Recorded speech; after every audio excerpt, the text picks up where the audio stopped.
तो आशु भाई, इस वीडियो में अपन जो टॉपिक पे बात करेंगे वो मेरे को लगता है घोड़ा मार्केट का सबसे गर्म टॉपिक है, रिंग। जिसके लिए आज के टाइम में लोग बाग अपने घोड़ों या बच्चों को परचेज करते हैं कि भाई हम रिंग में लगाएंगे।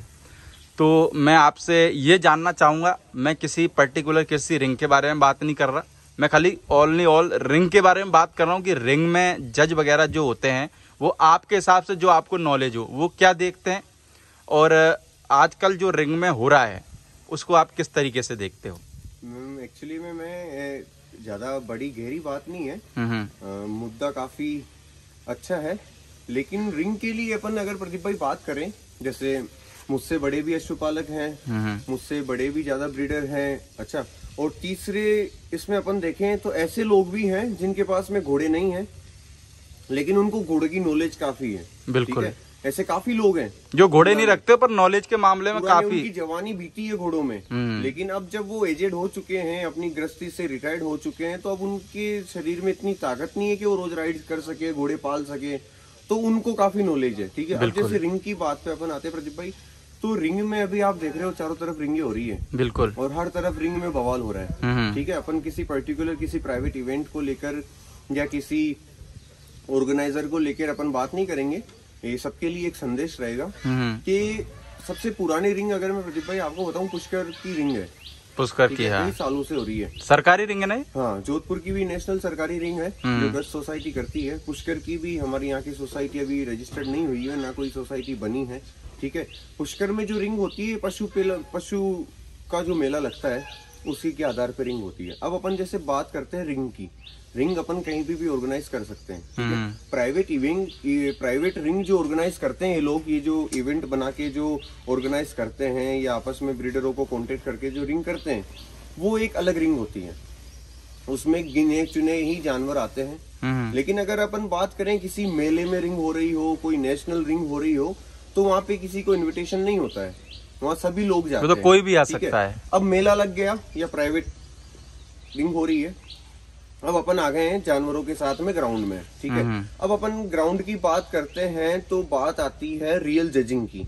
ठीक है, अभी सबसे बड़ा मुद्दा, सबसे ज्यादा चर्चा, सबसे मेन मुद्दा ही यही है, जजिंग मैटर पे ही होती है। ठीक है, अगर आप प्रदीप भाई दो चीज नोट करना, जो प्राइवेट इवेंट होते हैं उसमें पब्लिक की जजिंग को ज्यादा महत्व नहीं दिया जाता है, तवज्जो ही नहीं दिया जाता है। लेकिन जो सरकारी रिंग होती है, जो मेलों की रिंग होती है, वहाँ पे आपको पब्लिक का जमावड़ा काफी मिलता है। ठीक है, अब एक तरफ अपन ये सोचते हैं कि अपन वोटिंग पब्लिक को नहीं दे सकते, क्योंकि पब्लिक जो है उसके अंदर 70% पब्लिक केवल एक खूबसूरती की ओर जाती है, उसको देख के जजिंग करेंगे। बिल्कुल, ठीक है, उस 70% पब्लिक में ना उनको बोन स्ट्रक्चर का पता है, ना उनको हूफ के बारे में पता है, ना उनको पेडिग्री के बारे में पता है। ठीक है, नॉर्मल आके 70% पब्लिक केवल एक खूबसूरती कंपेयर करके कह सकती है यार ये घोड़ा ज्यादा सुंदर लग रहा है, लेकिन इंटरनल जो बात है, अब रिंग में जो पार्टिसिपेट कर रहे हैं तो जजेस 4 तरह के जजेस होने चाहिए।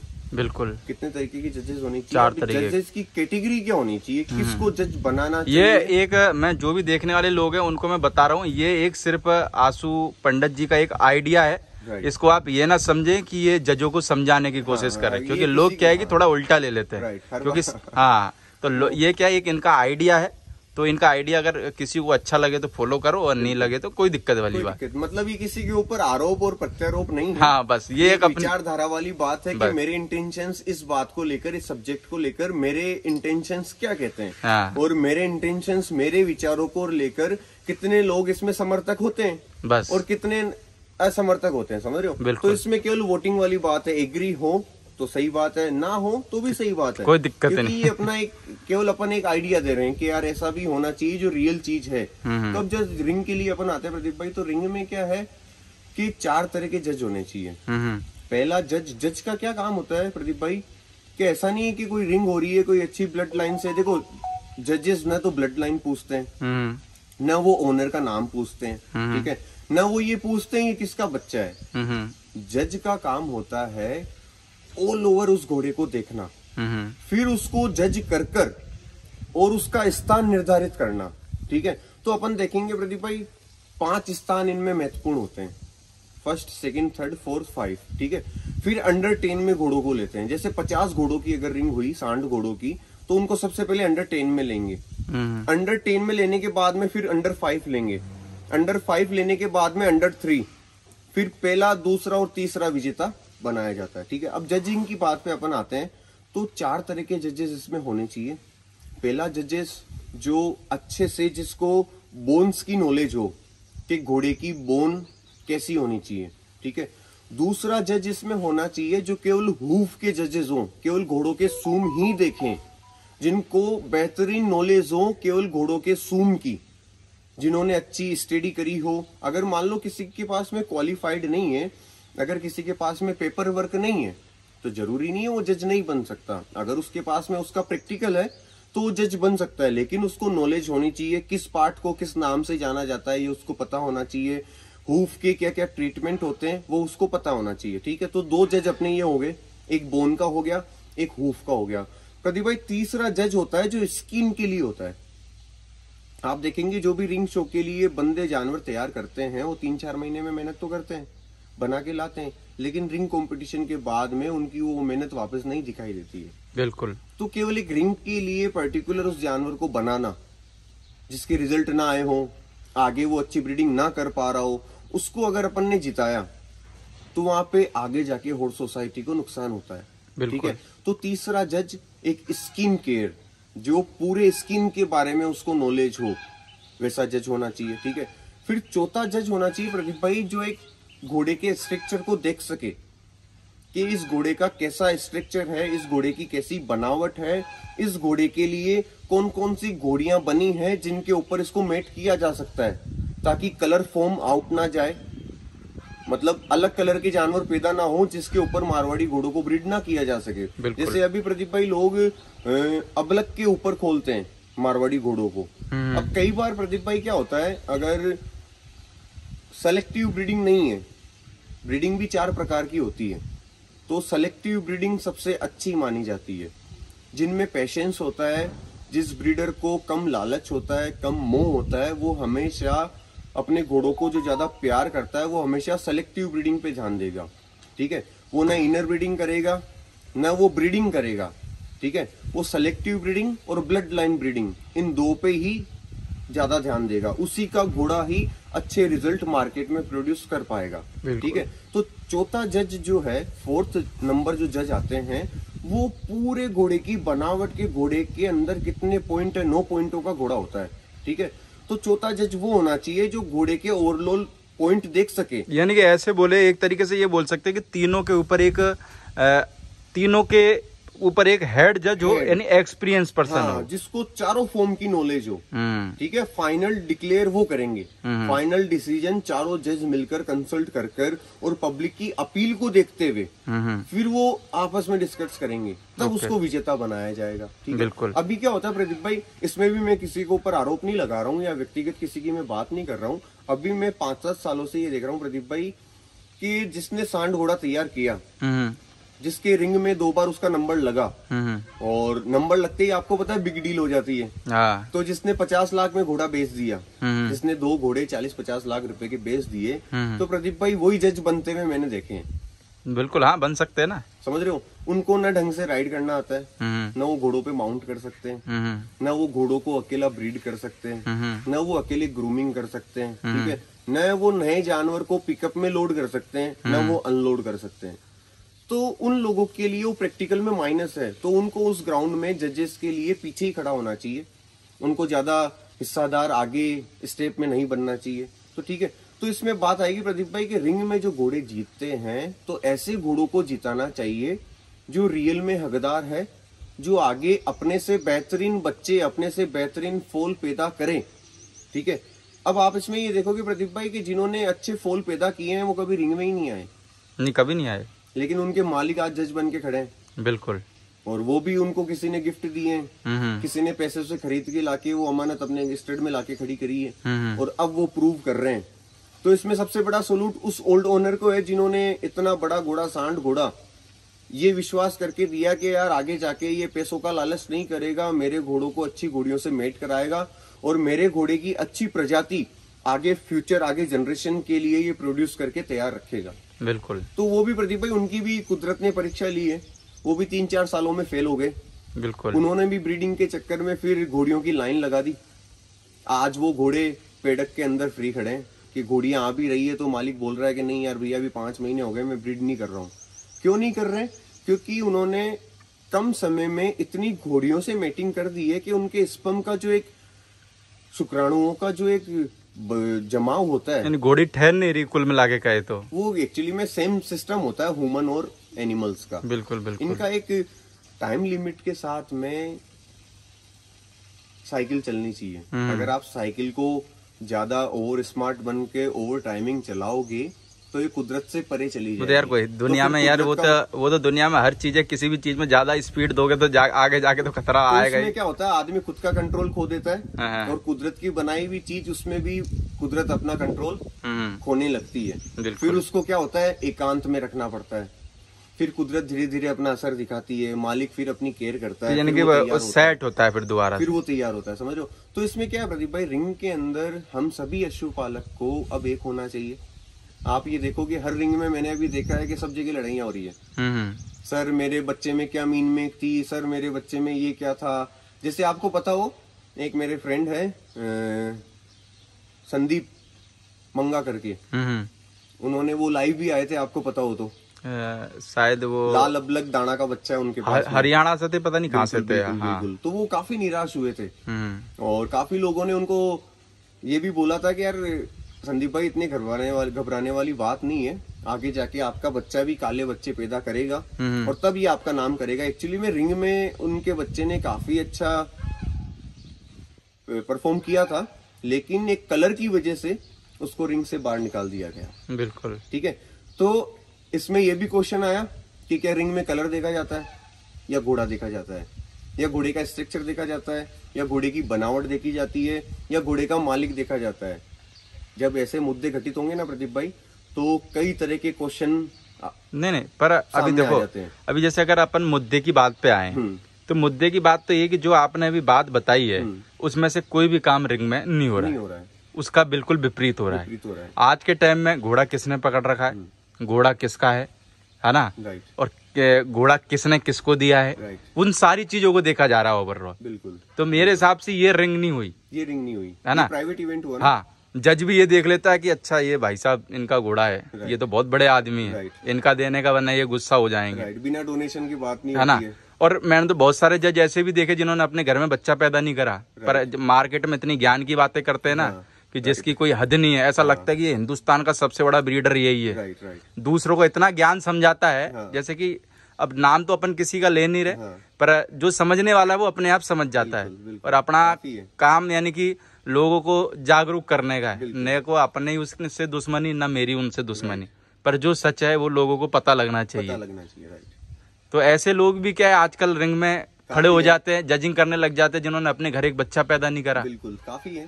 उनको खुद को समझना चाहिए कि मैं कर क्या रहा हूँ और मैं करने आया क्या हूँ। और वो ये सोचते हैं कि यार सामने से अगर 5 आदमी झुक के नमस्ते करते तो वो उसको लगता है मेरी मार्केट में कितनी इज्जत है। उसको पता नहीं कि झुक के जैसे ही तू मुड़ता है ना तो वो 5 आदमी तेरे को गाली देते हैं। सही बात है। तो एक छवि होती है प्रदीप भाई, ये एक संस्कारों वाली बात है कि जैसा आदमी अपने को बनाना चाहता है वैसा वो पब्लिक को दिखता नहीं है। बिल्कुल। क्योंकि आजकल आदमी खुद की खूबी भूलता है, दूसरे को कॉपी करता है। उसी प्रकार ये भी घोड़ों में चल रहा है। दूसरों को घोड़ों को देखकर वो कैसे रखते हैं, क्या करते हैं, सेम वही चीज एडिक्ट करके खुद के ऊपर डेवलप कर रहे हैं। बिल्कुल। तो आप कॉपी पेस्ट हो रहा है, ये क्या हो रहा है, कॉपी एंड पेस्ट। आप अपनी ओरिजिनलिटी, आपके घोड़े की जो ओरिजिनलिटी, जो अलग खूबी उसमें है, उस घोड़े में अलग खूबी है, इसमें अलग खूबी है। तो जब तक आप उसकी कॉपी को अवॉइड करके खुद के घोड़े की ओरिजिनलिटी नहीं देख पाओगे, तब तक अपने घोड़े की खूबी अपने को पता नहीं लगेगी। बिल्कुल। और ना ही अपन 4 लोगों में उसको एक्सप्लोर कर पाएंगे। ठीक है। अभी आप प्रदीप भाई रिंग में देखोगे, मुझे तो काफी गुस्सा आता है। मैं आपके चैनल के माध्यम से ही देखता हूँ और मैं ज्यादा अवॉइड करता हूँ रिंग में जाना। मैं पुष्कर की रिंग ही हैंडल करता हूँ, क्योंकि फिर मुझे गुस्सा आता है कि एक अगर आपको उतना वहां सम्मान ना मिले और ऐसी जजिंग हो तो आदमी बोलता है कि यार इनको जो करना है करने। नहीं, चलो एक चीज ये भी है ना कि सम्मान ना मिले कोई बात नहीं, पर कम से कम जो बंदा घोड़ा लेके जा रहा है और जिसका घोड़ा वास्तव में डिजर्व करता है चाहे से वो किसान का घोड़ा हो या किसी ब्रीडर का घोड़ा हो या फिर किसी मिडिल क्लास का घोड़ा हो, उसके घोड़े को वो पोजीशन मिलनी चाहिए जो वो डिजर्व करता है वास्तव में। उसको ये चीज सोचना होगा कि मेरे को लक्कड़ बग्गों के झुंड से दूर रहना है, जो खाते हैं एक डील के नाम पे नए अश्वपालकों को, पुराने अश्वपालकों को एक बेनाम घोड़े का, अपने घोड़े का बच्चा बताकर दे देते हैं। तो ये चीजें प्रदीप भाई उनको खुद को व्यक्तिगत समझनी चाहिए कि यार हमने जो पहले स्टार्टिंग करी थी उसमें हमारी छवि अलग थी, और हम जो मार्केट एंड्रॉइड के बाद में जो बढ़ रहा है उसमें हमारे पास कितना लालच आया है। ठीक है, अब जैसे अभी लास्ट रिंग में मैंने देखा प्रदीप भाई कि एक रिंग के अंदर सबसे अपने मारवाड़ी घोड़ों का जो सबसे महत्वपूर्ण पॉइंट है ना प्रदीप भाई, तो वो है एक घोड़े का हेड, दूसरा घोड़े के कान, बिल्कुल, तीसरा घोड़े की नेक। बाकी बात करें कि जो गर्दन से आगे का पोर्शन है, फर्स्ट इंप्रेशन है घोड़े का फेस, दूसरा इंप्रेशन है घोड़े की नेक, तीसरा इंप्रेशन है घोड़े का पुट्ठा। ठीक है, तो रिंग में मैंने क्या देखा है प्रदीप भाई, जो अच्छे डिजर्व करने वाले घोड़े थे जिनमें सारे पॉइंट है, उनको जजेस देख ही नहीं रहे।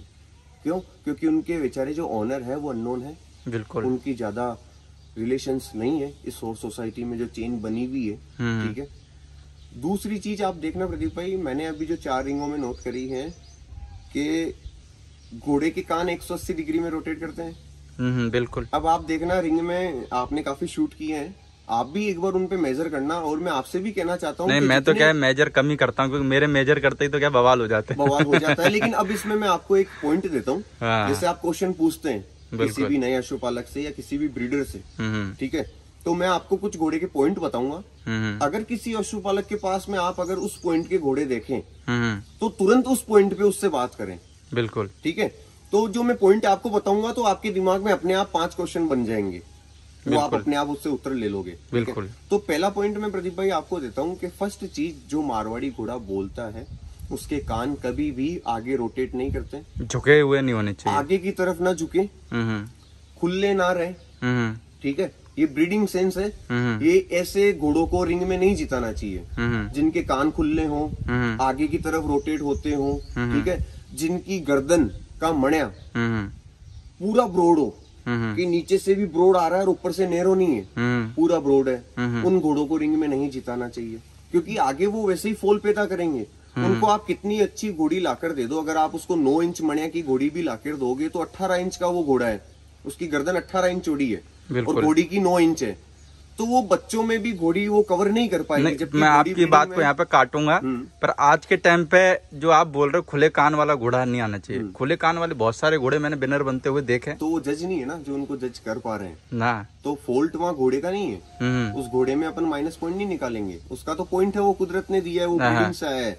लेकिन सबसे ज्यादा फॉल्ट उस आदमी का हो गया जिसने रिंग के अंदर अच्छे पॉइंट वाले को अवॉइड करके उस नेगलेक्ट घोड़े को जिताया है, जो उसका हकदार ही नहीं है। अब अगर उससे ब्रीडिंग करेंगे ना प्रदीप भाई, तो इनके सिंजी की तरह कान आएंगे। बिल्कुल, मतलब बच्चा पैदा होते ही उनके कान यूं रहेंगे।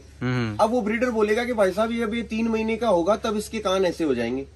लेकिन मैं आपको बताऊं प्रदीप भाई कि मेरे पास में जो बच्चे हुए उनके पैदा होते ही कान ऐसे रहते हैं। अच्छा, यूं।